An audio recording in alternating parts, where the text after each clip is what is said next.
عزیز طلبہ و طالبات، فروغ فاؤنڈیشن آن لائن اسکول کے ذریعے یکساں نصاب کے مطابق تعلیم حاصل کریں۔ اگر ہماری ویڈیوز پسند آئیں تو چینل کو سبسکرائب کریں اور دوستوں کے ساتھ شیئر کریں اور بیل آئیکن کو لازمی دبائیں تاکہ آئندہ آنے والی تعلیمی ویڈیوز آپ حاصل کر سکیں۔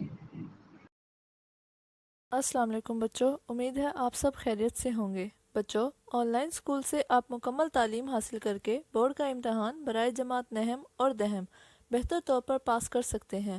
آپ اپنی عمر اور تعلیم کے مطابق مزید تعلیم حاصل کریں۔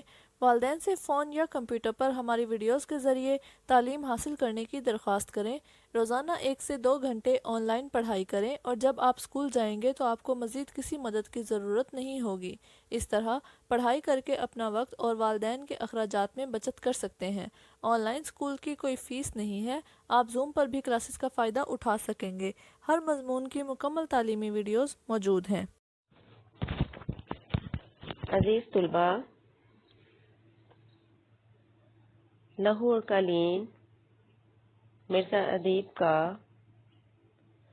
لکھا ہوا ایک ایسا ڈرامہ ہے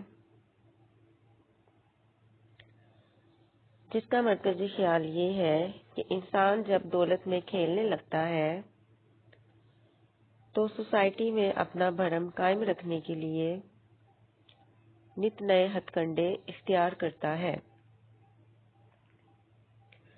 وہ ان لوگوں کو اپنی شہرت کی وجہ بناتا ہے جو غربت کی وجہ سے گمنامی کے اندھیروں میں پڑے ہوتے ہیں، مگر ان غریبوں کے اندر کا انسان بیدار ہوتا ہے۔ وہ یہ سمجھتے ہیں کہ ہماری ضرورتیں پوری ہو رہی ہیں، مگر ساتھ ساتھ ان کا فن اپنی موت آپ مار رہا ہوتا ہے۔ لہو غریب طبقے کی نمائندگی کرتا ہے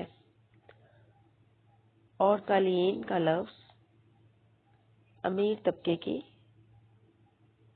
عکاسی کرتا ہے۔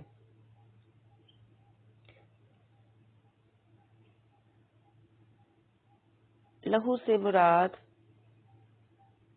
چونکہ غریب طبقہ ہے، لہذا وہ اپنی محرومیوں کا ذمہ دار سرمایہ داروں کو سمجھتے ہیں۔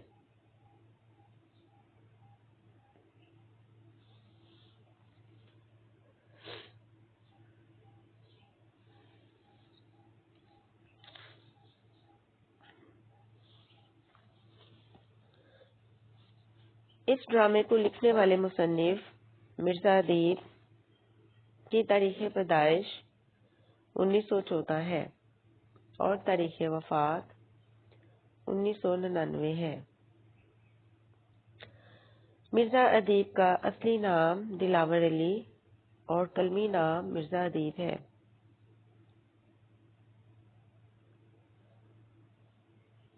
قلمی نام وہ نام ہوتا ہے جو اصل نام کی بجائے کوئی ادیب یا مصنف استعمال کرتا ہے۔ 1931 میں اسلامیہ ہائی اسکول بھاٹی گیٹ سے میٹرک کرنے کے بعد انہوں نے 1935 میں اسلامیہ کالج لاہور سے BA آنرز کیا۔ مرزا ادیب کی ادبی زندگی کا آغاز 1936 سے ہوا۔ اس زمانے میں اسلامیہ کالج لاہور میں بہت سی علمی اور ادبی شخصیتیں موجود تھیں جنہوں نے مرزا کے ادبی ذوق کو پروان چڑھانے میں معاونت کی۔ اسلامیہ کالج لاہور بہت سی علمی اور ادبی شخصیات کا چونکہ مرکز تھا، لہذا یہ تمام شخصیات مرزا ادیب کے قریب تھیں اور ان سے ان تمام شخصیات نے ان کے ادبی ذوق کو ابھارا۔ مرزا نے ابتدا میں شعر و شاعری کی طرف توجہ دی، مگر جلد ہی اسے ترک کر کے افسانہ اور ڈرامہ نگاری کی طرف آ گئے۔ چونکہ طبیعت میں میلان شعر و شاعری کا نہیں تھا، لہذا انہوں نے اسے کنارہ کشی کی اور افسانہ اور ڈرامہ نگاری کی طرف آئے۔ انہوں نے 1935 میں رسالہ ادب لطیف کی ادارت سنبھالی اور طویل عرصے تک اس سے وابستہ رہے۔ پھر ریڈیو پاکستان میں ملازم ہو گئے۔ ریڈیو کے ساتھ ایک عرصے تک ان کا تعلق رہا اور رسالہ ادب لطیف کے نگران بھی رہے۔ مرزا ادیب کے یک بابی اور ریڈیائی ڈرامہ نگاری میں اہم مقام رکھتے ہیں۔ تقسیم ہند کے بعد اردو ادب میں یک بابی ڈرامے کو جو فروغ ملا، اس میں مرزا ادیب نے اہم کردار ادا کیا۔ یک بابی ایسا ڈرامہ ہوتا ہے جو ایک ہی قسط پر یا ایک ہی باب پر مشتمل ہو۔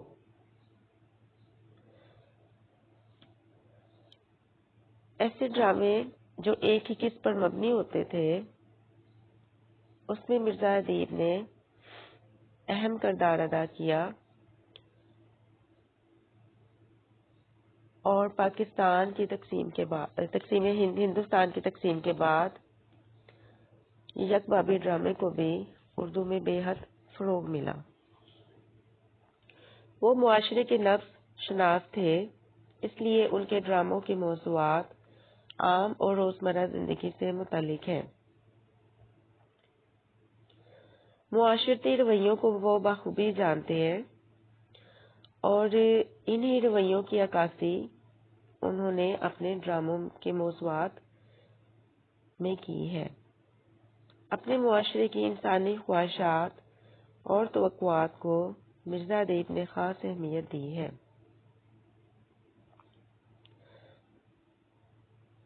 مرزا ادیب نے کردار نگاری کے سلسلے میں بھی گہرے مشاہدے، انمول بصیرت اور فنکارانہ گرفت سے کام لیا ہے۔ انہوں نے زندگی کے عام کرداروں کو ڈرامائی کرداروں کا درجہ دیا ہے۔ ہمارے معاشرے میں جو موجود کردار ہیں، وہی کردار انہوں نے اپنے ڈراموں میں پیش کیے ہیں۔ ان کے مکالمے نہایت برجستہ، مختصر اور برمحل ہوتے ہیں۔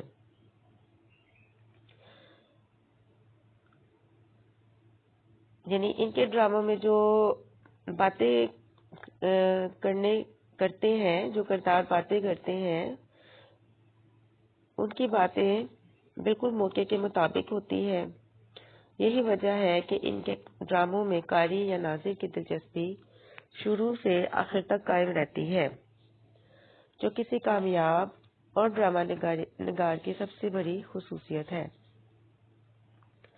ان کے ڈراموں کے اہم مجموعوں کے نام یہ ہیں: آنسو اور ستارے، لہو اور قالین، ستون، فصیل شب، خاک نشین، پس پردہ اور شیشے کی دیوار۔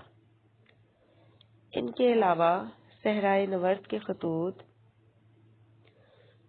صحرا نورد کے نعمان اور مٹی کا دیا، آپ بیتی ان کی زندہ رہنے والی کتابیں ہیں۔ یہ تمام کتابیں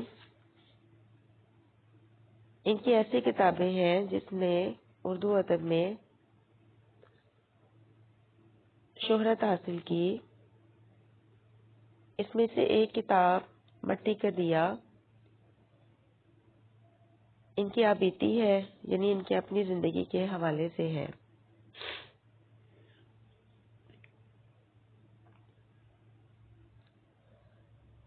اب ہم اس سبق میں آنے والے مشکل الفاظ کی معنی دیکھتے ہیں۔ آویزاں، لٹکا ہوا، تحکم، حکم کرنا، تخلیقات، فن پارے، زمین بوس، سجدہ کرنا، گرنا،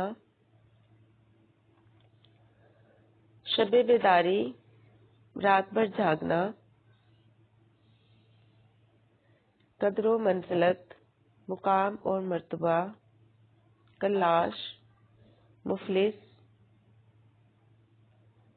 یعنی غریب، مزین، آراستہ، سجایا ہوا، معمہ، پوشیدہ بات یا پہیلی، ایسی بات جس میں الجھن شامل ہو، ملائمت، نرمی،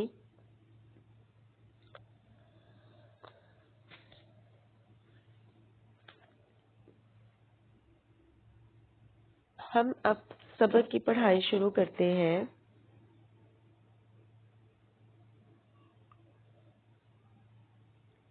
اس سبق میں 4 بنیادی کردار ہیں جن کا ذکر آیا ہے۔ ان کرداروں میں بابا نوکر ہے، تجمل ایک سرمایہ دار ہے، اختر مصور ہے، رؤوف تجمل کا پرائیویٹ سیکرٹری ہے۔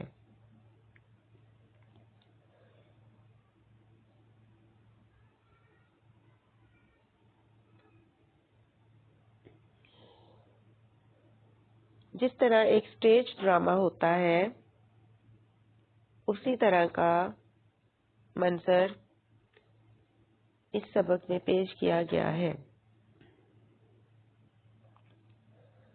سردار تجمل حسین کی کوٹھی النشاط کا ایک وسیع کمرہ، یہ کمرہ اختر اسٹوڈیو کے طور پر استعمال کرتا ہے۔ نہایت اعلیٰ فرنیچر سے آراستہ، فرش پر قالین، دیواروں پر مشہور مصوروں کے شاہکار،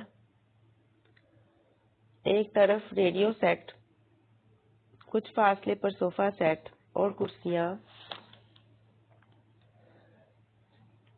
شمالی دیوار کے ساتھ لگی ہوئی دونوں الماریوں میں مجلد کتابیں۔ مجلد کتابوں سے مراد ایسی کتابیں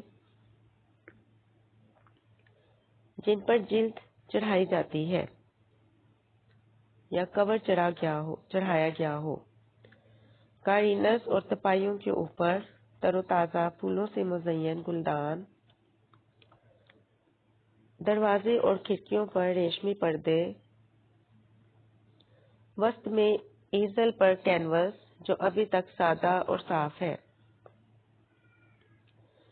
قریب ایک تپائی پر رنگوں کے ڈبے، چینی کی چھوٹی چھوٹی پیالیاں، طرح طرح کے قلم اور مصوری کا دوسرا سامان۔ گرمیوں کے ابتدائی زمانے کی ایک صبح و روشن دانوں میں سے دھوپ اندر آ رہی ہے۔ جب پردہ اٹھتا ہے تو بابا جھارن سے کمرے کی چیزیں صاف کرتا ہوا دکھائی دیتا ہے۔ وہ 4 لمحوں کے بعد تجمل آتا ہے۔ تجمل کی عمر 40 اور 45 کے درمیان ہوگی۔ صحت نہایت اچھی، جسم پر قیمتی سوٹ۔ تجمل چونکہ ایک سرمایہ دار ہے، امیر طبقے سے تعلق رکھتا ہے، اور جیسا کہ سبق کے عنوان سے ظاہر ہے لہو اور قالین، تو اس سبق میں جو لفظ قالین آیا ہے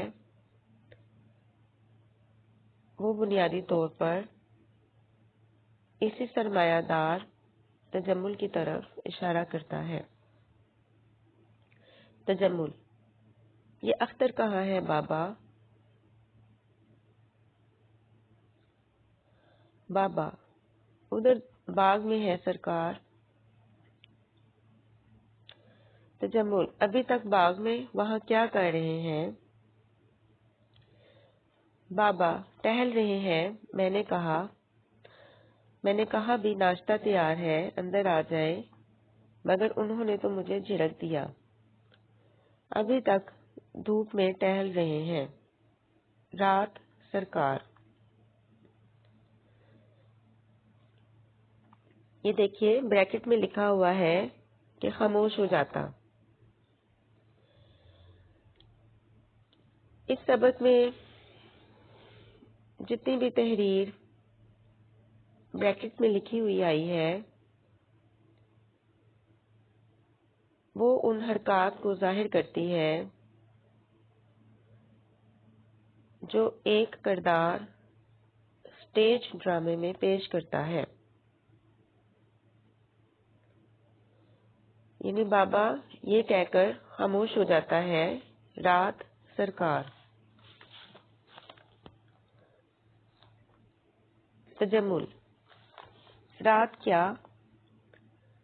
بابا میں تو ڈر ہی گیا تھا۔ ہوا یہ سرکار کہ میری اچانک آنکھ کھل گئی۔ دیکھتا کیا ہوں کہ باغ میں کوئی شخص گھوم رہا ہے۔ شور مچانے ہی والا تھا کہ اختر میاں کے ہاتھ میں ان کی چھری نظر آ گئی۔ تجمل۔ اس قسم کے لوگوں کی یہ عادت ہوتی ہے، ہر وقت کسی نہ کسی سوچ میں ڈوبے رہتے ہیں، الگ تھلگ رہنا چاہتے ہیں۔ بابا: سرکار میں تو نہ خود یہاں آتا ہوں اور نہ کسی کو یہاں آنے دیتا ہوں، ذرا صفائی کے لیے 5-10 منٹ کے لیے آ جاتا ہوں۔ میں نے کہا سرکار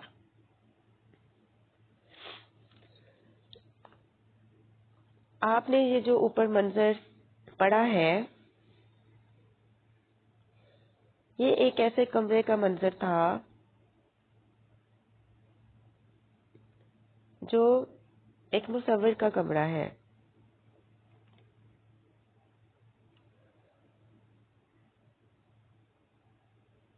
اور یہ مصور اختر ہے۔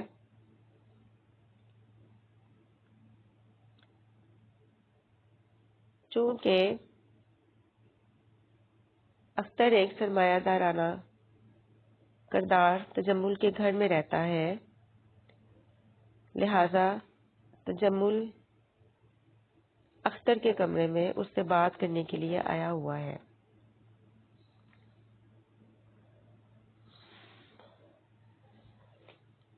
تو بابا کا یہ جملہ کہ میں تو نہ خود یہاں آتا ہوں نہ کسی کو آنے دیتا ہوں، کہ چونکہ ایک مصور کا کمرہ ہے لہذا وہ کسی کو اجازت نہیں دیتا کہ کوئی اس کے کمرے میں آئے، اور اسی لیے بابا نے یہ جملہ بولا ہے۔ تجمل کیا ہے؟ بابا شاید کچھ ایسے چند روز سے ہی ہے۔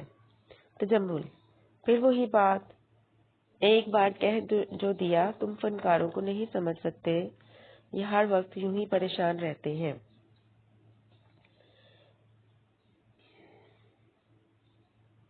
یہ کردار تجمل ایسے فنکاروں کی نفسیات کو بڑے بہترین انداز سے سمجھتا ہے، اسی لیے اس نے یہ بھی بات کی کہ اس قسم کے لوگوں کی یہ عادت ہوتی ہے کہ وہ کسی نہ کسی سوچ میں ڈوبے ہی رہتے ہیں۔ چونکہ ایسے ایک تخلیق نگار اپنے فن کی تخلیق کے لیے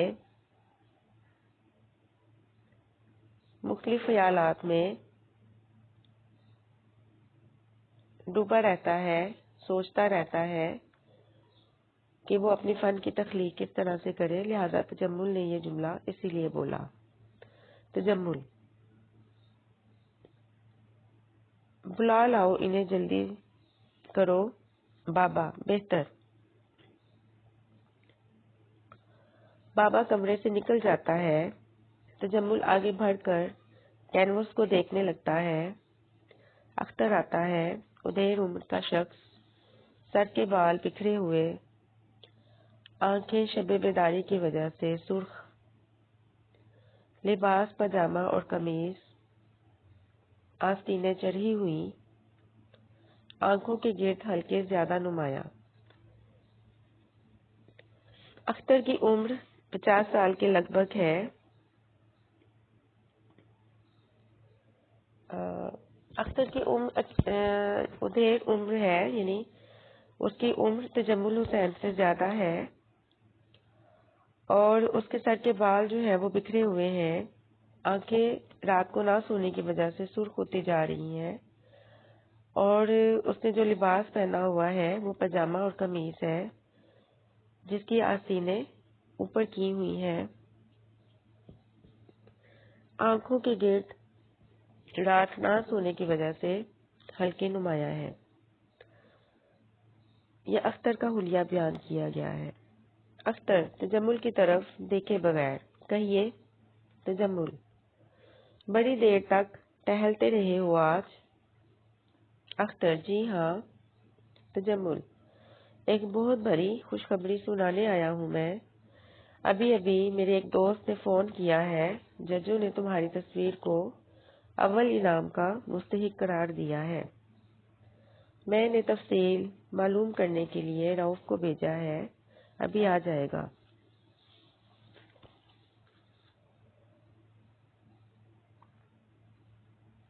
اختر نے ایک ایسی مصوری کی کہ اس کی تصویر کو پہلا انعام قرار دیا گیا، اور تجمل خوشی کے مارے اختر کو یہی خبر سنانے اس کے کمرے میں آیا تھا۔ اختر: مجھے اخبار سے معلوم ہو چکا ہے۔ تجمل: اختر کی بے نیازی پر معتجب۔ اختر کی بے نیازی پر متعجب۔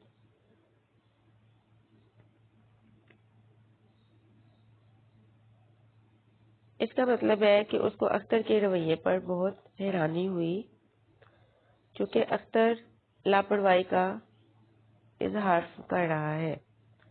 تمہیں اس کا علم تھا؟ اور اختر: اخبار صبح سویرے مل جاتا ہے۔ تجمل: تمہیں یہ خبر سن کر اتنی خوشی نہیں ہوئی جتنی ہونی چاہیے تھی۔ میرا خیال ہے یہ تمہارا بہت بڑا کارنامہ ہے۔ اختر خاموش ہے۔ تم نے ملک کے تمام مصوروں کے مقابلے میں یہ انعام جیتا ہے۔ یہ کوئی معمولی اعزاز نہیں ہے۔ میں نے اس خوشی پر آج شام چائے کا اہتمام کیا ہے۔ تمہیں مبارکباد دینے شہر کے معززین آ رہے ہیں۔ سنا تم نے؟ چونکہ اختر کی بنائی گئی مصوری اول انعام کی مستحق قرار دی گئی ہے، لہذا تجمل نے ایک بڑی دعوت کا اہتمام کر رکھا ہے۔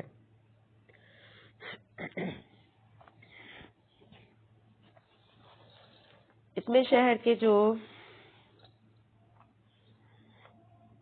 اعلیٰ افراد ہیں وہ تجمل کے گھر اختر کو مبارکباد دینے آ رہے ہیں۔ اختر خاموش ہے۔ تجمل: کیا کہا؟ اختر: کچھ نہیں۔ تجمل: کچھ نہیں؟ اختر کے چہرے کو غور سے دیکھ کر: شاید بابا نے غلط نہیں کہا تھا۔ معلوم ہے اس نے کیا کہا تھا؟ اختر: جی نہیں۔ تجمل: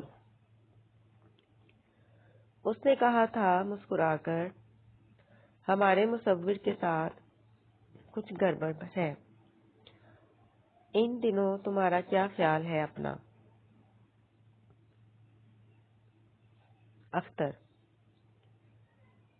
صحیح کہا تھا اس نے۔ تجمل: یعنی کہ؟ اختر: یہی کہ یہاں سے رخصت ہونا چاہتا ہوں۔ تجمل: کیا کہا؟ لہجے میں حیرت: رخصت ہونے کی ضرورت؟ اختر: میرا دل چاہتا ہے۔ تجمل: کوئی شکایت، کوئی تکلیف؟ اختر: کوئی شکایت نہیں۔ تجمل: پھر بات کیا ہے؟ اگر کوئی تکلیف ہے تو صاف کیوں نہیں کہہ دیتے؟ تمہارے لیے کیا کچھ نہیں کیا گیا اور کیا کچھ نہیں کیا جائے گا؟ اختر: میں اس کے لیے آپ کا شکر گزار ہوں، پھر بھی۔ تجمل: پھر بھی کیا مطلب؟ اختر: مجھے جانا ہی چاہیے۔ تجمل: بے وقوف نہ بنو۔ اختر: یہ بیٹھے بیٹھے آج تمہیں کیا ہو گیا ہے؟ اختر: اس کا جواب دے چکا ہے۔ تجمل: اگر تمہیں کچھ نہیں ہوا تو اس بے وقوفی کی وجہ؟ ذرا سوچو تو، یہاں آ کر تم نے کتنے بڑے کارنامے انجام دیے ہیں۔ زبردست قدر و منزلت حاصل کی ہے۔ اس سے بڑی عزت کیا ہوگی کہ آج تم ملک کے بہترین مصور سمجھے جاتے ہو۔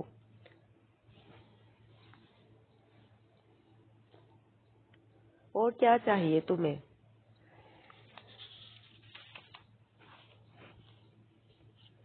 اختر: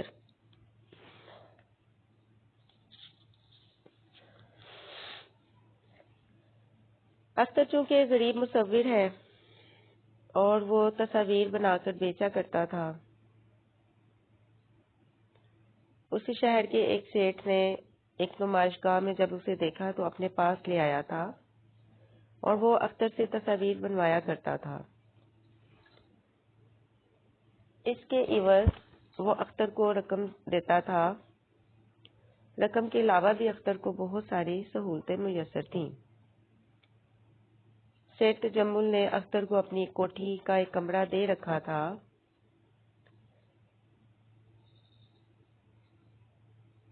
یہ کمرہ جو تھا تزئین و اعراج سے مزین تھا اور سیٹھ تجمل نمود و نمائش کا خواہاں تھا۔ وہ اختر کی بنائی ہوئی تصاویر اپنے دوستوں کو تحفتاً دے دیا کرتا تھا۔ یہ تصاویر اس کے باپ کے ڈرائنگ روم کی زینت بن جاتی تھی۔ اختر اس بات پر کرتا رہتا تھا، وہ نہیں چاہتا تھا کہ اس کا فن کسی دوسرے کی شہرت کی وجہ بنے، مگر وہ مجبور تھا۔ روپیہ پیسہ نہ ہونے کی وجہ سے وہ سیٹھ تجمل کے پاس رہ رہا تھا، مگر آج وہ سیٹھ تجمل سے رخصت ہونا چاہتا تھا، کیونکہ وہ اس حقیقت سے آگاہ ہو چکا تھا کہ سیٹھ تجمل شہرت کی بلندی پر پہنچنے کے لیے اسے اپنی سیڑھی بنا رہا ہے۔ تو اختر کی اداسی کی وجہ بنیادی طور پر یہی ہے۔ اس لیے آپ ان مکالموں میں دیکھ سکتے ہیں کہ وہ نہایت مختصر انداز سے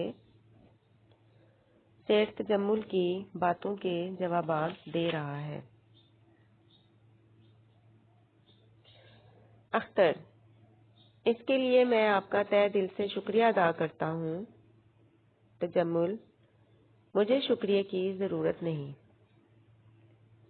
صاف صاف بتاؤ تمہیں تکلیف ہے، کس چیز کی کمی محسوس ہوتی ہے اور کیا چاہیے تمہیں؟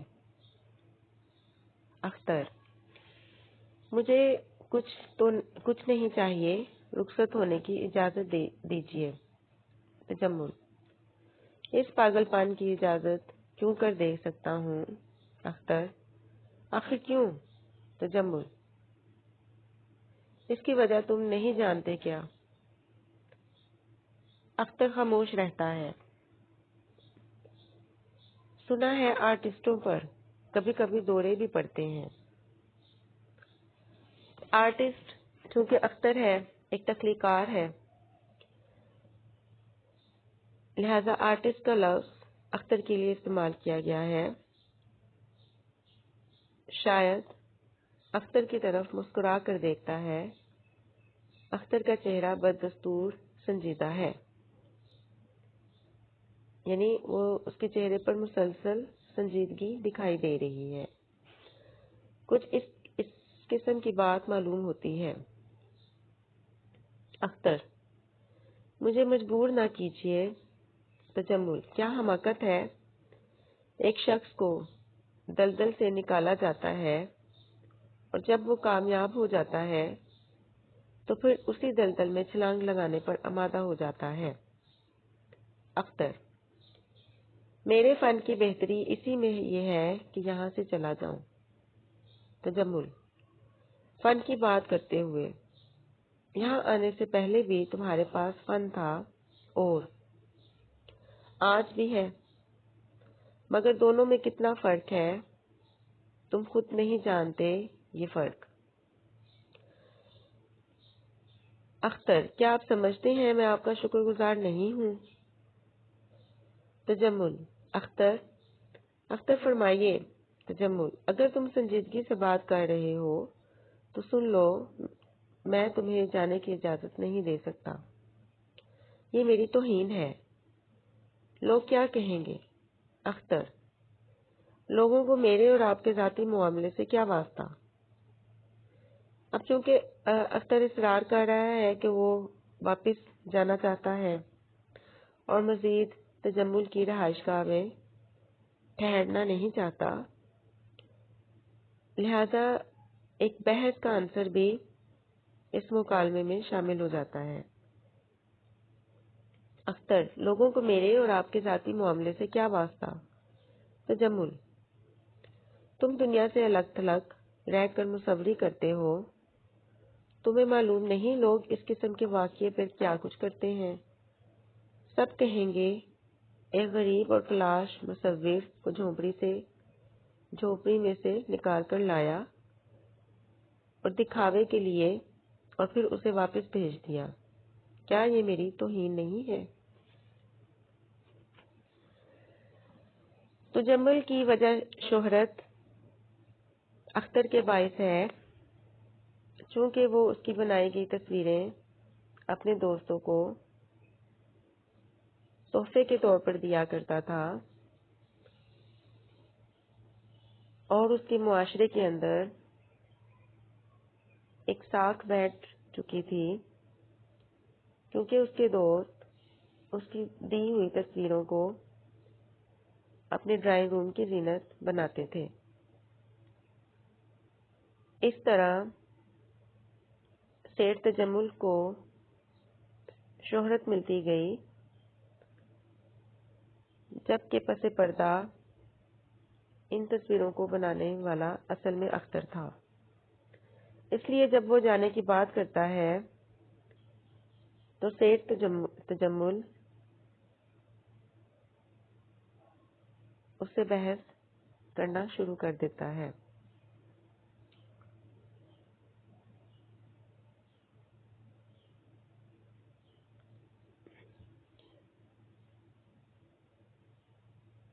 کل ہم اس سبق کا دوسرا حصہ پڑھیں گے.